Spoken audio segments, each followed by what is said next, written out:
तो वृषभ राशि वालों, आप सभी का बहुत बहुत स्वागत है शिव प्रिया भिंड यूट्यूब चैनल में। आपकी मौत को बुलावा भेज रही हैं आपके पूजा घर में रखी हुई ये 3 अपशगुनी चीजें।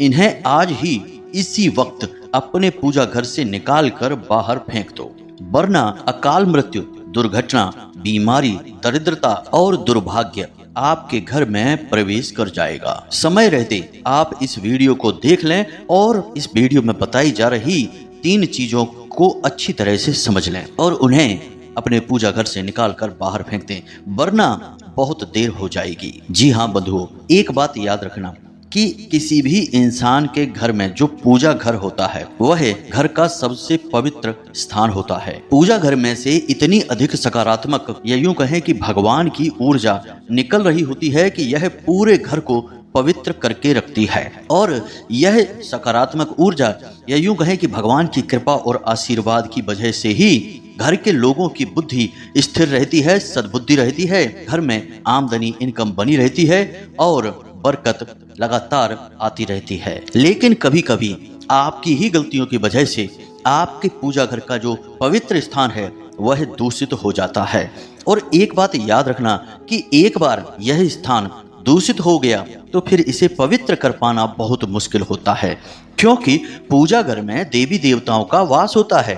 और एक बार दिव्य शक्तियां आपके पूजा घर को छोड़कर चली गई तो फिर हर प्रकार की नकारात्मक ऊर्जा, भूत प्रेत पिशाच निशाचर सब आपके घर में प्रवेश कर जाएंगे। और फिर ऐसी ऐसी घटनाएं आपके घर में घटित होंगी जिनके बारे में सोचकर ही आप कांप उठेंगे, आपके रोंगटे खड़े हो जाएंगे। और जो भगवान की ऊर्जा आपके घर से जा चुकी है उसे वापस घर में लाना बहुत मुश्किल है। बड़े बड़े पूजा पाठ और अनुष्ठान करने के बाद भी इस कार्य में सफलता हासिल नहीं हो पाती है। और सबसे बड़ी बात कि घर के मुख्य सदस्यों की बुद्धि फिर जाती है, यूं कहें कि उन्हें मति भ्रम होने लगते हैं, तो फिर वे ऐसे ऐसे कार्य और करने लगते हैं जिससे कि सकारात्मक ऊर्जा, भगवान की कृपा और आशीर्वाद घर से कोसों दूर हो जाते हैं। इसीलिए आपने देखा होगा कि किसी किसी इंसान के घर में विनाश लीला एक बार प्रारंभ होती है तो वह इस हद तक चली जाती है कि उस घर में अकाल मृत्यु तक होने लगती है। दुर्घटनाओं में, लड़ाई झगड़ों में, कोर्ट कचहरियों में पड़कर लोगों की जिंदगी पूरी तरह से बर्बाद हो जाती है और आने वाली पीढ़ी भी पूरी तरह से मिट जाती है, समाप्त हो जाती है। यह बड़ा ही दुखद है। मित्रों, हम आपको इसका एक जीता जागता उदाहरण भी आगे वीडियो में बताने वाले हैं, जो हमारे एक प्रिय जानने वाले या यूं कहें कि एक मित्र हैं, उनके घर में घटना घटित हुई, लेकिन समय रहते उन्होंने हमसे संपर्क किया और हमने उन्हें बहुत ही शक्तिशाली कुछ उपाय और माता रानी की विशेष पूजा पाठ आराधनाएं करवाई तो उनके जीवन में कुछ शांति आई। लेकिन तब तक देर भी हो चुकी थी और उनके घर में एक जवान बालक की, जिसकी केवल 24-25 साल उम्र थी, दुर्घटना में अकाल मृत्यु हो चुकी थी। जी हाँ बंधु, यह बड़ी ही दुखद घटना है, हम आगे आपको बताएंगे और इस घटना के माध्यम से आपको बहुत कुछ सीखने को भी मिलेगा। मित्रों, चाहे कुछ भी हो जाए, कैसी भी बुरी से बुरी स्थिति आपके घर में बन जाए, लेकिन अपने घर के पूजा घर को कभी दूषित मत होने देना। इसके लिए बहुत ही कठोर और बहुत ही कड़े नियम हैं, उन्हें आपको मानना ही होगा, क्योंकि यहाँ अगर एक बार नकारात्मकता प्रवेश कर गई तो फिर इधर वापस से सकारात्मकता को ला पाना लगभग नामुमकिन है। जी हाँ बंधुओं, पूरे घर का शुद्धिकरण, हर एक इंसान का शुद्धिकरण और कई बड़े महंगे और कठोर अनुष्ठान कराने पड़ते हैं, तब जाकर कहीं घर में शुद्धता वापस आ पाती है। ईश्वरीय ऊर्जा, ईश्वर का प्रेम, आशीर्वाद वापस घर में आ पाता है। और यह हर एक के बस की बात नहीं है, क्योंकि परिस्थितियां भी ऐसी होनी चाहिए जब इंसान इन सब कार्यों में सक्षम हो और सबके पास समय भी होना चाहिए। ऐसा होता नहीं है तो हमेशा वही होता है जिसके बारे में डर रहता है, यानी कि अनिष्टकारी घटनाएं होती चली जाती हैं और बाद में नामो निशान तक मिट जाता है। कई ऐसे बड़े बड़े घर हैं जो आज की डेट में सुनसान पड़े हुए हैं, खाली पड़े हैं, कोई रहने वाला ही नहीं बचा है। जहां एक जमाने में उन घरों में बहुत रौनक हुआ करती थी, आज वहां कोई इंसान रहने के लिए तैयार नहीं है। उन घरों को भूतिया घर बता दिया जाता है और घर सुनसान पड़े हैं, ना कोई उनमें रह रहा है, ना उन्हें कोई खरीदना चाहता है, मतलब कि पूरी तरह से सर्वनाश हो चुका है। तो बंधुओं, ऐसा आपके साथ कभी ना हो, इसके लिए आपको यह वीडियो देखना ही होगा। इस वीडियो के माध्यम से हम आपको शास्त्रों से जुड़ा हुआ और ज्योतिषीय गणितीय आकलन के आधार पर ऐसा अद्भुत ज्ञान देंगे जैसा अब तक आपको कभी प्राप्त नहीं हुआ होगा।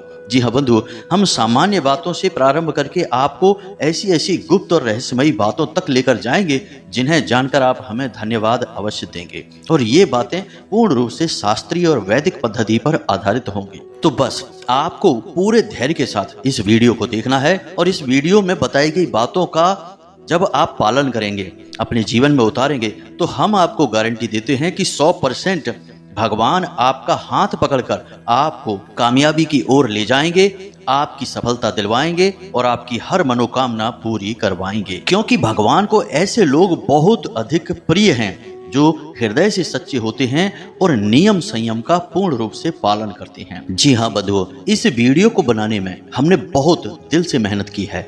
बहुत गहरी खोजबीन और रिसर्च के बाद अद्भुत ज्ञान का खजाना हम आपके लिए लेकर आए हैं। आप इस वीडियो को पूरा अवश्य देखना, तो हमारी मेहनत सफल हो जाएगी। साथ ही साथ हम आपको वीडियो के अंत में एक ऐसा शक्तिशाली उपाय बताएंगे जिसे आपको अपने पूजा घर में नित्य करना है। नित्य करने से मतलब यह है कि आप उस उपाय को यदि करते रहेंगे तो आपके जीवन में कभी भी किसी भी प्रकार की कमी नहीं होगी। कोई आपको परेशान नहीं कर पाएगा, आपके सामने कोई खड़ा भी नहीं रह पाएगा। माता भद्रकाली की पूरी कृपा और आशीर्वाद आपके जीवन में आ जाएगी। तो आपको उस उपाय को भी समझना है। बस इस विशेष कार्यक्रम में आपको अंत तक बने रहना है, यही हमारा आपसे एकमात्र निवेदन है। तो चलिए बंधुओं, बिना समय गवाए आज के इस विशेष ज्योतिष कार्यक्रम को शुरू करते हैं। लेकिन उससे पहले आप माता रानी को आभार अवश्य व्यक्त करें और कमेंट बॉक्स में पूरे भक्ति भाव के साथ एक बार नहीं 3 बार लिखना, जय मां भद्रकाली। माता रानी आपके ऊपर पूरी कृपा और आशीर्वाद बनाए रखेंगी। इसी के साथ साथ इस दास का आपसे एक छोटा सा निवेदन और है कि यदि आप इस चैनल पर पहली बार आए हैं तो इस चैनल को सब्सक्राइब करके बगल में जो घंटी का निशान है उसे भी अवश्य दबा ही दें। ऐसा करके आप हमारे और माता रानी के दिव्य परिवार के सदस्य बन जाएंगे और फिर आपके जीवन में अपने आप ही माता रानी की कृपा आ जाएगी और खुशहाली और सुख सुविधाएं अपने आप आपको मिलने लगेंगी। तो चलिए मित्रों, जल्दी से चैनल को सब्सक्राइब करिए, फिर आगे बढ़ते हैं। तो दोस्तों, अब ध्यान से सुनो। आपके पूजा घर में जो सामग्री पड़ी हुई है जिसे आप पूजा करने में प्रयोग करते हैं, जैसे धूप है, अगरबत्ती है, दीपक है और पूजा पाठ की किताबें हैं। अब एक चीज आप ध्यान रखिए कि आपके पूजा घर में केवल वही चीजें होनी चाहिए जो धर्म से, पूजा पाठ से जुड़ी हुई हैं। कोई भी पूजा पाठ के अतिरिक्त चीज आपके पूजा घर में होनी नहीं चाहिए। अब जैसे मानकर चलिए कि कुछ बर्तन हैं जो आपकी पूजा में प्रयोग होते हैं, लेकिन कुछ बर्तन ऐसे हैं जो एक्स्ट्रा होते हैं, फालतू होते हैं। उन्हें आप प्रयोग तो नहीं करते लेकिन वे आपके पूजा घर में पड़े रहते हैं।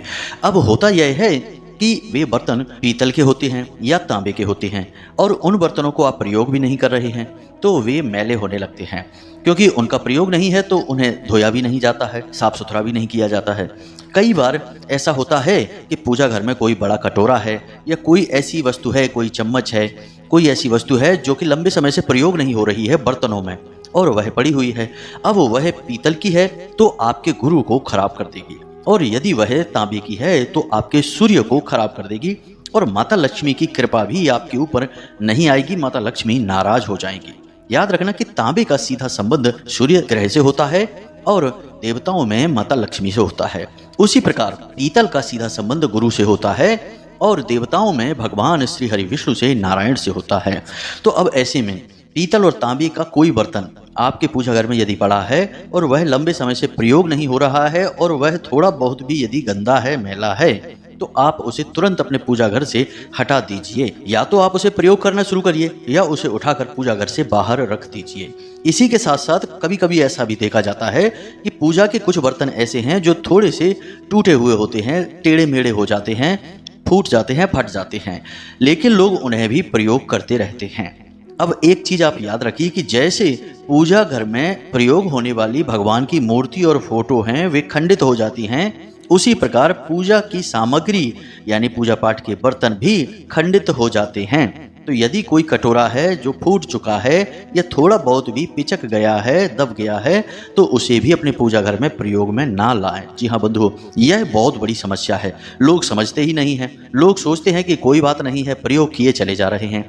अब आप खुद ही देखिए कि आपके घर में कोई मेहमान आता है तो क्या आप उस मेहमान को टूटे हुए कप में चाय देंगे? टेढ़े मेढ़े पिचके हुए दबे हुए गिलास में पानी देंगे पीने को? नहीं देंगे। लेकिन आपके पूजा घर में जो भगवान का लोटा है वह तो बहुत पिचक गया है, टेढ़ा मेढ़ा भी है। जो गिलास है जिससे आप भगवान का आचमन करते हैं वह भी पिचका हुआ है, टेढ़ा मेढ़ा है। तो जब आप अपने लिए साफ सुथरी अच्छी चीजें रखते हैं, अपने आने वाले मेहमानों का स्वागत अच्छी अच्छी चीजों से करते हैं, तो भगवान के लिए प्रयोग की जाने वाली चीजें ऐसी क्यों हैं? यह सोचने वाली बात है। यह तो मानव स्तर पर हम सोच रहे हैं, लेकिन ऊर्जाओं के स्तर पर यदि हम सोचें तो जब कोई वस्तु अपने आकार से अलग हो जाती है, यानी अपने मूल आकार को खो देती है, तो उस वस्तु से नकारात्मक ऊर्जा निकलने लगती है। जैसे कि कोई एक बर्तन है जो गोल है, सीधा है, लेकिन कुछ समय बाद वह थोड़ा सा दब गया, टेढ़ा मेढ़ा हो गया, तो अब वह अपने मूल आकार को खो चुका है। तो अब आप उसे यदि प्रयोग करेंगे तो वह नकारात्मकता को लेकर आएगा। तो अब ऐसे में आप क्या करें? कुछ लोग कहेंगे कि अरे हमारे यहाँ लोटा है, महंगा है, पीतल का है, तांबे का है, अब यह पिचक गया तो अब क्या करें, फेंक तो नहीं सकते। तो आप इसे बदल सकते हैं। दुकान पर ले जाएं और उसे यह लोटा दे दें और कुछ पैसे दे दें, बदले में वह आपको दूसरा बर्तन कोई भी पूजा पाठ का होगा दे देगा। जी हाँ बंधुओं, इस बात का विशेष ख्याल रखना चाहिए, यह बहुत आवश्यक है। इसी प्रकार होता यह है कि कुछ लोग अपने पूजा घर में ही छोटा सा एक डस्टबिन रख लेते हैं। जैसे कि एक बर्तन उन्होंने रख लिया, अब उस बर्तन में वे पूजा की जली हुई बत्तियां डाल रहे हैं, चढ़े हुए फूल डाल रहे हैं, अगरबत्ती वगैरह के जो लिफाफे होते हैं, जो पैकेट होते हैं प्रयोग नहीं हो रहे, उन्हें डाल रहे हैं। अब पूजा घर जैसे पवित्र स्थान पर कभी डस्टबिन हो सकता है क्या? आप किसी मंदिर में जाइए तो क्या मंदिर में आपको भगवान की मूर्ति के बगल से आसपास कहीं कोई डस्टबिन रखा दिखाई देता है? जी नहीं। डस्टबिन नकारात्मक ऊर्जा का प्रतीक है। उसमें कचरा इकट्ठा होता है, और कचरा क्या है? हमारे घर की नकारात्मक वस्तु, वह अब प्रयोग नहीं होती है। अब आपने उसे अपने पूजा घर में ही रख लिया है तो वह पूजा घर की सकारात्मक ऊर्जा को दूषित कर रहा है। खुद विचार करके देखिए, जो हम अपने लिए नहीं देख सकते वह हम भगवान के लिए कैसे देख सकते हैं? आपके कमरे में यदि कोई एक डस्टबिन लाकर रख दे और उसमें कचरा डालता रहे तो आपके कमरे में आपको रुकने में अच्छा नहीं लगेगा, आप वहां से चले जाएंगे या तो उस डस्टबिन को उठाकर बाहर रख देंगे। तो पूजा घर में आपने क्यों रखा हुआ है, उसे भी आप उठा दीजिए। तीसरा कि आपके पूजा घर में जब आप पूजा कर लेते हैं तो जो पुष्प आदि हैं, जो बत्ती हैं, जैसे दीपक की बाती है, पूरी नहीं जली है, थोड़ी सी बाकी रह गई है, या आपने धूप वगैरह अग्यारी की है और भगवान का हवन आचमन किया है, तो उससे जो बची हुई सामग्री है उसे आप एक थैली में भरकर अपने घर की छत पर रख दीजिए। जी हाँ मित्रों, जो पवित्र पौधे लगे हुए हैं, जैसे कि केले का पेड़ है, बेलपत्र का पौधा है, या तुलसी मैया का पौधा है, उनके पास इन्हें आप रख दीजिए और जब आपको मौका लगे तो इन्हें जल विसर्जित कर देना। लेकिन इन्हें अपने घर के अंदर रखना, पूजा घर में रखना बहुत ही खतरनाक है। जी हाँ बंधु, ऐसी गलतियां आप ना करें। अब इसी के साथ साथ यह भी देखा जाता है कि भगवान की कई ऐसी फोटोएं आपने अपने मंदिर में लगा रखी हैं दीवारों पर, उनका आप पूजा पाठ नहीं करते हैं, और पूजा पाठ नहीं करते हैं तब भी गलत है। और यदि आप पूजा पाठ करते हैं तो गौर नहीं करते हैं, थोड़ी थोड़ी वे फोटोएं फट जाती हैं। जरा सी फोटो फट गई है, जरा सा उसमें छेद हो गया है, आप तब भी उसकी पूजा करते चले जा रहे हैं, तो वह खंडित हो चुकी है। अब उसकी पूजा करना आपके लिए अनिष्टकारी होगा। जी हाँ बंधुओं, इन बातों को आप हल्के में बिल्कुल मत लेना, ये बहुत गंभीर परिणाम दे सकती हैं। तो आपको पूजा घर में एक भगवान की एक ही तस्वीर या एक ही मूर्ति रखनी है, यह नियम बनाना है। ज्यादा तस्वीरें रख देने से भगवान ज्यादा प्रसन्न नहीं हो जाते हैं। भगवान की तस्वीर तो भगवान का एक प्रतीक मात्र है, बाकी आप भगवान की पूजा कर रहे हैं उस तस्वीर के माध्यम से। तो अब ऐसे में 10-10 तस्वीरें रखने से आपको नुकसान अधिक होगा, लाभ कम होगा। इसका कारण यह है कि उन 10 तस्वीरों की आप सेवा नहीं कर पाएंगे।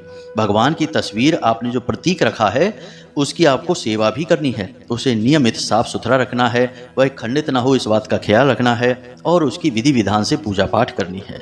अब आप एक तस्वीर की तो पूरे विधि विधान से पूजा पाठ कर रहे हैं और अन्य तस्वीरों को आप देख भी नहीं रहे हैं, यह गलत है। आप उन तस्वीरों को हटा दीजिए।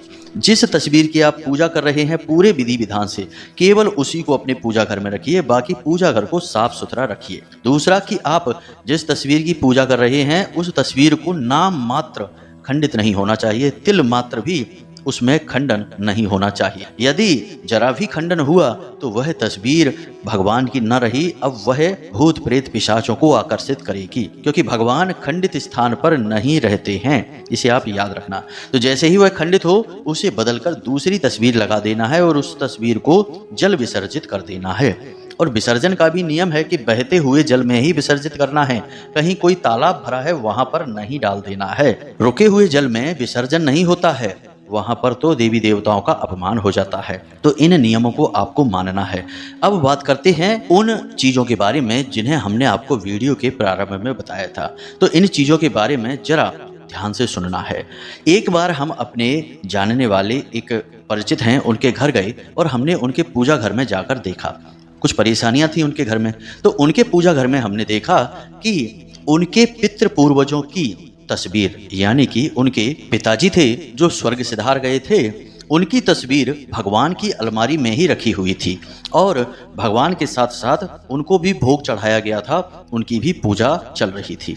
अब आप खुद ही विचार करके देखिए कि एक तरफ हनुमान जी रखे हैं, एक तरफ भोले बाबा बैठे हैं और एक तरफ श्री हरि विष्णु और माता लक्ष्मी विराजमान हैं और उन्हीं के साथ एक इंसान की तस्वीर भी रखी हुई है। तो आप खुद ही इस बात का विचार कर सकते हैं कि क्या इस संसार में कोई एक ऐसा इंसान है जो भगवान के बराबर सम्मान रखता हो, भगवान के बराबर पूजनीय हो। अगर आपको लगता है तो बात ठीक है।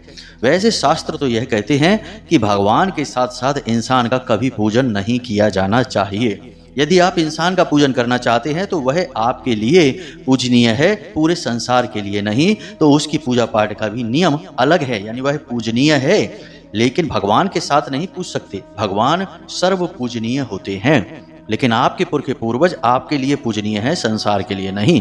इसीलिए भगवान की अलमारी में, यानी जिस अलमारी में, जिस मंदिर में, घर के जिस स्थान में भगवान विराजमान है, उस कमरे में तो किसी पुरखे पूर्वज की तस्वीर होनी ही नहीं चाहिए, किसी इंसान की तस्वीर भी नहीं होनी चाहिए, क्योंकि वह स्थान भगवान के लिए निर्धारित किया गया है। तो यह बहुत बड़ी गलती थी और इस गलती का परिणाम यह हो रहा था कि उनके घर के बच्चे बिल्कुल बिगड़ते चले जा रहे थे, ऐसे ऐसे गलत कृत्य करने लगे थे कि जिनके बारे में सोचकर भी शर्म आती है। तो हमने उनके घर का यह दोष मिटवाया, उस तस्वीर को वहां से हटवाया, उनके पूजा घर को पवित्र करवाया और एक साधना बताई जिसे उन्होंने 7 दिन तक किया। उसके बाद उनके जीवन में सब कुछ सामान्य होने लगा। जी हाँ बंधु, और आज वो सुखी हैं, कोई परेशानी नहीं है। घर के बच्चे शुद्ध बुद्ध हो चुके हैं और अपने काम में व्यस्त हो चुके हैं। तो यह एक ऐसी क्रिया है, इसे आपको भूलकर भी नहीं करना है। दूसरा, कुछ लोगों के साथ यही समस्या है कि वे पितृपूर्वज की तस्वीर तो नहीं रखते भगवान के साथ, लेकिन अपने गुरुओं की तस्वीर रख देते हैं और गुरु को भगवान के समान बनाकर पूज रहे होते हैं। लेकिन बात यहाँ पर भी यही आ जाती है कि आपके गुरु आपके लिए पूजनीय हैं, लेकिन संपूर्ण संसार के लिए नहीं। लेकिन भगवान सर्व पूजनीय हैं। तो आपके गुरु आपके लिए यदि पूजनीय हैं तो उनकी पूजा आप अपने हिसाब से करिए, भगवान के साथ उन्हें नहीं पूजना है। फिर से यह बहुत बड़ी गलती होगी। इंसान ही तो हैं वो, भगवान तो नहीं है। तो जब इंसान है तो उनके लिए इंसानों वाले विधि विधान हैं, भगवान वाले विधि विधान से उनकी पूजा भगवान के बराबर से रखकर की जाएगी तो यह भगवान का अपमान है। ऐसी गलती आपको भूलकर भी नहीं करनी है।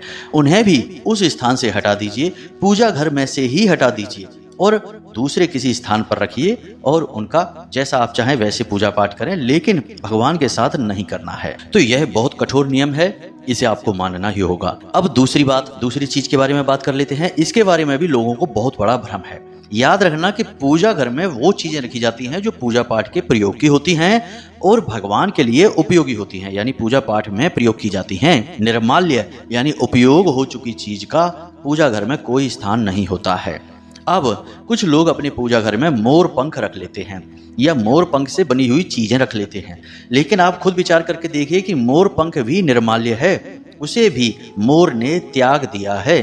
तो आप उसे अपने पूजा घर में रख रहे हैं तो वह असल में किसी की त्यागी हुई वस्तु है, उपयोग की जा चुकी वस्तु है। तो पहली चीज कि वह निर्माल्य है और दूसरी चीज कि वह त्यक्त है, यानी त्यागी गई वस्तु है। अब ऐसी वस्तु भगवान के स्थान पर रखना सर्वथा अनुचित होता है, गलत होता है। अब यह बात सत्य है कि मोर पंख को भगवान श्री कृष्ण से जोड़कर देखा जाता है, तो आप उसे अपने घर के अन्य स्थानों पर रख सकते हैं। यानी अपने ड्राइंग रूम में रख सकते हैं, अपने बेडरूम में रख सकते हैं। वहां पर मोर पंख की सकारात्मक ऊर्जा आपको बहुत लाभ पहुंचाएगी। लेकिन यही मोर पंख यदि आपने अपने पूजा घर में रख दिया तो यह आपको बहुत अधिक नुकसान पहुंचाएगी। जी हाँ बंधुओं, इसे आप नोट करके रख लीजिए।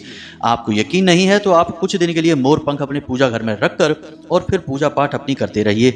आपको बिल्कुल नकारात्मक परिणाम प्राप्त होंगे। नकारात्मक ऊर्जा आपके जीवन और विचारों में प्रवेश कर जाएगी। आपके लिए हर एक फैसले गलत साबित होने लगेंगे और आपको भयंकर नुकसान और घाटा होने लगेगा। अब तीसरी वस्तु के बारे में बात करते हैं। इसे भी लोग अक्सर अनदेखा कर जाते हैं। कुछ लोग कहीं से सुनकर या किसी की बात मानकर या देख दाख कर यंत्र ले आते हैं।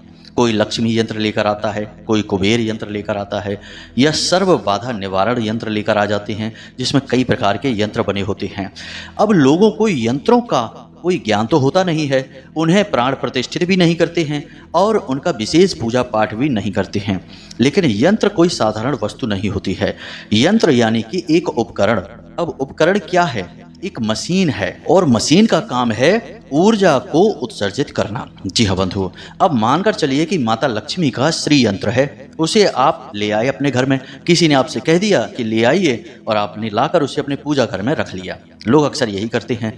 अब आपने उस यंत्र को प्राण प्रतिष्ठित नहीं किया, उसकी ऊर्जाओं को शुद्ध नहीं किया, सकारात्मक नहीं किया, पवित्रता का ख्याल नहीं रखा और उसे बस यूं ही लाकर पूजा पाठ प्रारंभ कर दिया, तो यह जो यंत्र है यह नकारात्मक ऊर्जा को उत्सर्जित करने लगेगा। आपके घर की लक्ष्मी को यह सोखने लगेगा। आपके घर से माता लक्ष्मी तुरंत विदा हो जाएंगी और दरिद्रता प्रवेश कर जाएंगी। कुछ लोगों के यहाँ हमने देखा है कि यंत्र उनके पूजा घर में रखे तो हैं, लेकिन मैले कुचैले हो गए हैं, गंदे हो गए हैं। धातु के हैं तो उनके ऊपर जंग लग चुकी है, लेकिन उन्हें ना तो साफ किया जा रहा है और ना ही उन्हें विधि विधान से पूजा जा रहा है। बस जब तब उनके ऊपर थोड़ा बहुत जल छिड़क दिया जाता है, पोंछ दिया जाता है और उन्हें पड़े छोड़ दिया जाता है, जैसे कि सामान्य वस्तुएं घर की पड़ी रहती हैं। ऐसे ही यंत्र भी पड़े हैं एक कोने में। लेकिन यह तो और भी ज्यादा भयंकर हो गया, क्योंकि एक बार यंत्र यदि मैला हो चुका है और आपने उसे यूं ही पड़ा छोड़ दिया है, तो हमने जैसे कि अभी कहा यंत्र एक मशीन है, एक उपकरण है, इसीलिए उसका नाम यंत्र है। तो अब वह ऊर्जा उत्सर्जित करेगा, वह या तो नकारात्मक ऊर्जा उत्सर्जित करेगा या सकारात्मक ऊर्जा। अब आपने यदि नियम संयम का ख्याल नहीं रखा तो नकारात्मक ऊर्जा। और एक बात और हम आपको बता दें कि यंत्र जिस भी नियम के लिए लिया जाता है, जिस भी उद्देश्य के लिए लिया जाता है, जैसे माता लक्ष्मी का यंत्र है, और यदि उसका अपमान हुआ है, विधि विधान से पूजन नहीं हुआ और नकारात्मक ऊर्जा को उत्सर्जित किया, तो वह सबसे पहले आपके घर की लक्ष्मी को ही आपसे दूर कर देगा, यानी आपको रुपए पैसे से जुड़ी समस्याएं देगा। सर्व रोग निवारक यंत्र लेकर आए हैं और उसका आपने ख्याल नहीं रखा ठीक से, तो घर में भयंकर बीमारियां आ जाएंगी। सूर्य यंत्र यदि आप लेकर आए हैं और उसका ठीक से आपने ख्याल नहीं किया, तो आपके घर में सरकारी समस्याएं आने लगेंगी, लोगों का मान सम्मान जाने लगेगा और आपका समाज में भी रुतबा, इज्जत सब कम होने लगेगी और रुपए पैसे की तंगी तो भयंकर तरीके से आपके जीवन में आएगी ही आएगी। सबसे बड़ी बात कि आपके घर के लोगों की विचारधारा दूषित होने लगेगी, क्योंकि सूर्य आत्मा के कारक ग्रह हैं। तो यंत्रों को आपको अपने पूजा घर में, वैसे तो हम नहीं कहते कि लेकर आइए, क्योंकि यंत्रों के विधि विधान बहुत बड़े हैं और कठोर हैं। तो आप यंत्र लेकर मत आइए, बस आप भगवान की फोटोएं रखिए। मूर्तियों को भी लेकर मत आइए, मूर्तियों के लिए भी कुछ विशेष नियम है और विधान है। आप किसी की नकल मत करिए, किसी ने कुछ कह दिया तो उसे मत सुनिए। लेकिन यदि आप लेकर आ ही गए हैं तो फिर उसके नियम संयम आपको मानने ही होंगे। यंत्रों की पूजा भगवान की मूर्तियों से, फोटोओं से भी ज्यादा करनी पड़ती है। उन्हें समय समय पर जागृत बनाए रखना पड़ता है, यानी कि कुछ विशेष मंत्र उच्चारणों के साथ विशेष अनुष्ठान उन यंत्रों को लेकर करने ही पड़ते हैं, अन्यथा उन यंत्रों में नकारात्मक ऊर्जा उत्सर्जित करने की प्रवृत्ति उत्पन्न होने लगती है। लाभ की जगह वे यंत्र हानि पहुंचाने लगते हैं। ये तो बड़ी बड़ी चीजें थी। कुछ छोटी छोटी चीजें और भी हैं, इनके बारे में भी आप थोड़ी जानकारी ले ही लें।